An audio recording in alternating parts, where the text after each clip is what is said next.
बच्चों, आज हम कहानी चंद्रकांता का चतुर्थ भाग सुन रहे हैं। तीसरे भाग में हमने यहाँ तक सुना था कि युवराज आदित्य राज के मित्र कामेश चंद्रकांता से मिलने माधवनगर जाते हैं।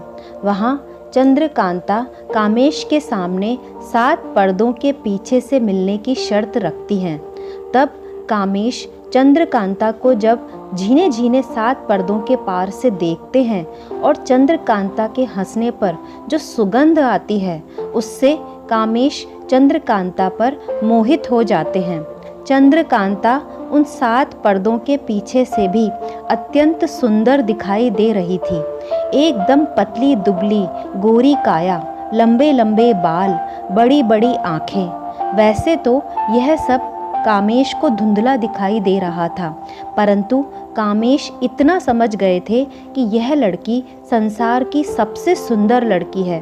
तभी कामेश के मन में लालच आ जाता है और वह चंद्रकांता को अपनी पत्नी के रूप में देखने लगता है। वह सोचता है कि काश यह मुझे मिल जाए। तब कामेश चंद्रगढ़ पहुंचकर युवराज से सब कुछ झूठ बोलता है। कामेश कहता है कि हे मित्र, वह लड़की तो बिल्कुल भी सुंदर नहीं है। कहाँ तुम और कहाँ वो। वह बिल्कुल काली, मोटी, भद्दी सूरत वाली है। तुम्हारे तो वह बिल्कुल भी योग्य नहीं है। तब युवराज सोचते हैं कि यह क्या सच है?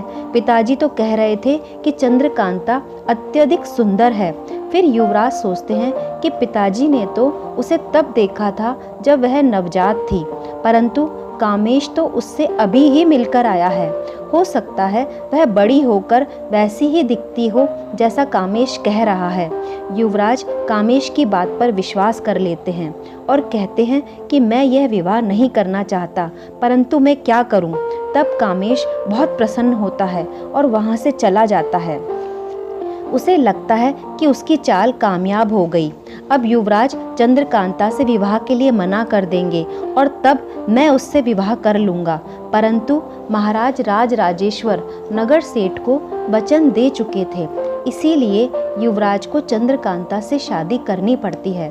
परंतु युवराज ने एक बार भी चंद्रकांता की तरफ नहीं देखा था। चंद्रकांता भी समझ नहीं पा रही थी कि आखिर क्या बात है। विवाह संपन्न हो जाता है। राजा अपनी पुत्र वधू चंद्रकांता को और युवराज आदित्य राज को लेकर बारात सहित वापस अपने राज्य चंद्रगढ़ लौट आते हैं। उसके बाद महाराज राज राजेश्वर अपने गुरुओं की आज्ञा से युवराज को चंद्रगढ़ का राज्यभार सौंप देते हैं और स्वयं वन में तपस्या करके समाधि के लिए चले जाते हैं, क्योंकि यह वचन उन्होंने नगर सेठ को दिया था। महल में चंद्रकांता बिल्कुल नई थी। वहाँ की दास दासियाँ अपनी महारानी चंद्रकांता को देखकर बहुत ही प्रसन्न हो रही थी कि ये कितनी सुंदर हैं। परंतु महाराज आदित्य राज की बुराई करती थी कि कैसे राजा हैं जो अपनी रानी को देखते भी नहीं हैं। महाराज आदित्य राज उस कक्ष में आते भी नहीं थे जहाँ चंद्रकांता रहती थी। चंद्रकांता उस समय कुछ भी समझ नहीं पा रही थी कि आखिर बात क्या है, उसका क्या अपराध है जो महाराज उससे बात भी नहीं करते हैं।